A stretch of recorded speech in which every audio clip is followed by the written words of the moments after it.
28 বছর বয়স হলো কিং পুত্রের। ইতিমধ্যেই বলিউডে পা রেখে দাপটের সঙ্গে জায়গা করে নিয়েছেন সাধারণের মনে। তার প্রথম কাজ দ্য ব্যাডস অফ বলিউড, যে ওয়েব সিরিজে বলিউডের বহু স্টারকে ক্যামিও করতে দেখা যায়। শেষে একটি দৃশ্যে ছিলেন খোদ শাহরুখ খান। প্রথম পরিচালনাতেই তাক লাগিয়ে দেন আরিয়ান। এই সিরিজ পরিচালনা করে তিনি মোটের ওপর পেয়েছেন 10 থেকে 12 কোটি টাকা। বয়স মাত্র 28, তবে সম্পত্তির পরিমাণ নেহাতই কম নয়। জানা গিয়েছে আরিয়ান সম্প্রতি দিল্লির অভিজাত পঞ্চশীল পার্ক এলাকায় একটি 37 কোটি টাকার বাড়ি কিনেছেন, যা শাহরুখ পরিবারের রিয়েল এস্টেটের তালিকায় নতুন সংযোজন। 1997 সালের 12 নভেম্বর জন্ম নেওয়া আরিয়ান খান শাহরুখ ও গৌরি খানের প্রথম সন্তান। ছোটবেলা থেকেই তিনি বেড়ে উঠেছেন বিশেষ আদর যত্নে। বলিউডের অন্যতম স্টার কিড বলে কথা, তবে নিজের পথ তৈরি করতে চেয়েছেন নিজস্ব পরিশ্রমে। তিনি মুম্বাইয়ের ধীরুভাই আম্বানি ইন্টারন্যাশনাল স্কুলে পড়াশোনা শেষ করে লন্ডনের 7 Oaks স্কুলে ভর্তি হন।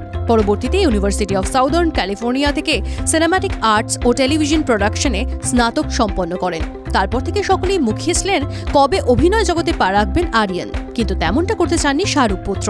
বহুবার ফিরিয়েছেন তিনি করণ জোহরের প্রস্তাব, স্থির করেছিলেন পরিচালকই হবেন। সেই স্বপ্ন সত্যি হল 2025 সালে। আরিয়ান খান কেবল রিয়েল এস্টেট বিনিয়োগেই নয়, এছাড়া 2023 সালে তিনি চালু করেন একটা আলট্রা লাক্সারি পোশাক ব্র্যান্ড ডেভল, যা দ্রুতই অনলাইনে জনপ্রিয়তা অর্জন করে। আরিয়ানের বিলাসবহুল জীবনযাপন বরাবরই সংবাদ মাধ্যমের আলোচনার বিষয়। 7.83 লক্ষ টাকার রোলেক্স কসমোগ্রাফ ডেটনা ঘড়ি, প্রায় 47,000 টাকার ব্যালেন্সিয়াগা স্নিকার্স, 3 বিলাসবহুল গাড়ি, মোটের উপর তার সম্পত্তির পরিমাণ 80 কোটি টাকা, যা বর্তমানে আরও বৃদ্ধি পেয়েছে বলেই বলিপাড়া সূত্রে খবর।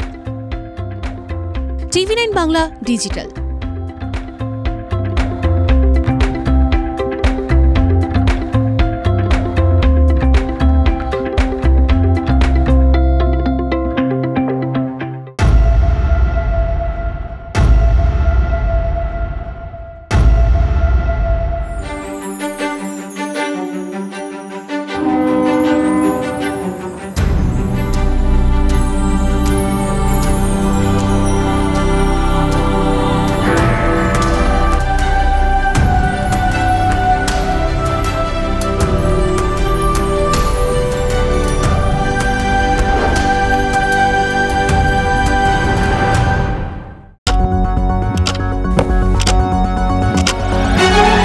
রাজনীতি শুধুই কি রাজার নীতি? রাজা উজিরের চোখে নয়, আপনার আমার চোখে সমাজের ছবি।